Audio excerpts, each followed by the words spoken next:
Hello everyone, welcome to my channel.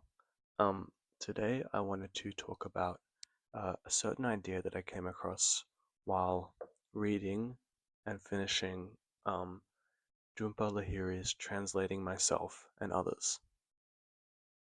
Uh, this book is a series of essays in which um, translator and fictional author Lahiri kind of details her experiences with translation, with self-translation, and how these things kind of uh, alter her perspective on the things that surround her and her own life. And notably, I kind of wanted to talk about how um, a specific process which she kind of describes, wherein which um, a translated book um, is kind of, although it's kind of, we kind of think of translation as just an act of um, pure imitation, which of course it is. We think of it as just um, a easy photocopy of one text in one language to another text in another language. But Lahiri kind of explains that as a translator, she kind of lives in multiple worlds. And by that she means that the languages that we speak um, are kind of the one of our central figurings of our perspective and of our being and of our knowledge um, of the world that surrounds us and that we are made up of. So for Lahiri, who is a translator that works with English and Italian, when she translates an Italian writer's work or her own work in Italian to English, this process is not working with one text, but instead kind of is of um, a kind of new text in itself, wherein which the English copy or the Italian copy are thought of as their own um, changed, altered versions, separate to the original.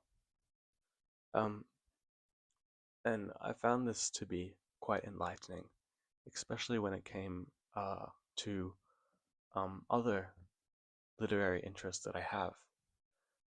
It made me think of a quote in one of the essays in Derrida's Writing Indifference, if it could focus, which kind of ends with Derrida kind of explaining the writer's dream of emancipation, which I took to kind of mean that um, often through our kind of Western myth of originality and of exceptionalism, um, we as writers believe that our work truly comes from us, or maybe that ourselves are truly transcendent of our surroundings.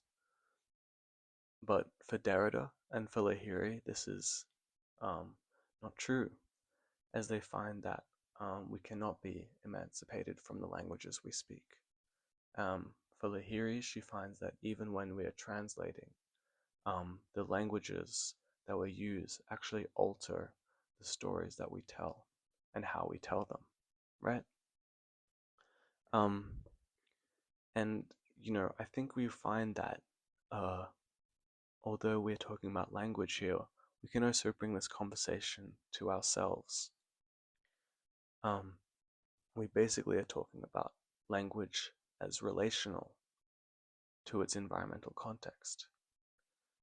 Or maybe we could say that our environmental context as we perceive it is itself altered by our language. By this, I kind of want to circle the point that maybe it is not language that is relational, but ourselves that are relational and that are made up through relation. Um, and it is when you kind of lose that relationality, maybe with language or maybe with something else, that a true crisis of selfhood can occur.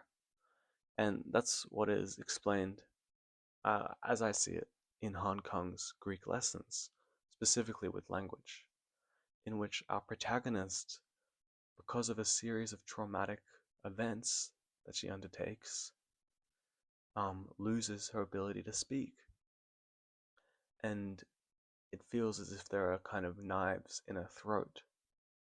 So it's a very kind of physical, visceral feeling. And I take this to mean that there are certain sensations, uh, in for her case, Korean, which cannot be explained. And she cannot kind of repair them or relate to them. Um, and with a person like Lahiri talks about this as well, where in which certain languages are more equipped to talk about certain sensations or maybe even construct uh, certain sensations, whereas others do not, right? And you can see that in different cultural practices, of course. But anyway, in Greek lessons, her kind of solution is to go to the ancient. She takes on, as the name suggests, Greek lessons, ancient Greek lessons, in order to try and regain her voice, as if, her contemporary context, the language of her contemporary present circumstance, is not applicable to the traumatic sensations that she deals with. Um, and yeah, I thought that was a really uh, interesting kind of thought of passage that I've gone down on all through Lahiri. Um, and if anything, it shows that um, there are there is a kind of uh, I myself do not speak multiple languages, but it kind of puts into perspective that when we learn a language, um, I think that through that process, we ourselves are altered as we basically um, become to view and understand a world that we did not previously understand or not privy to. And through that, we can maybe emancipate or transcend our original circumstance. Or maybe not. Anyway, those were my thoughts for tonight. Thank you for listening.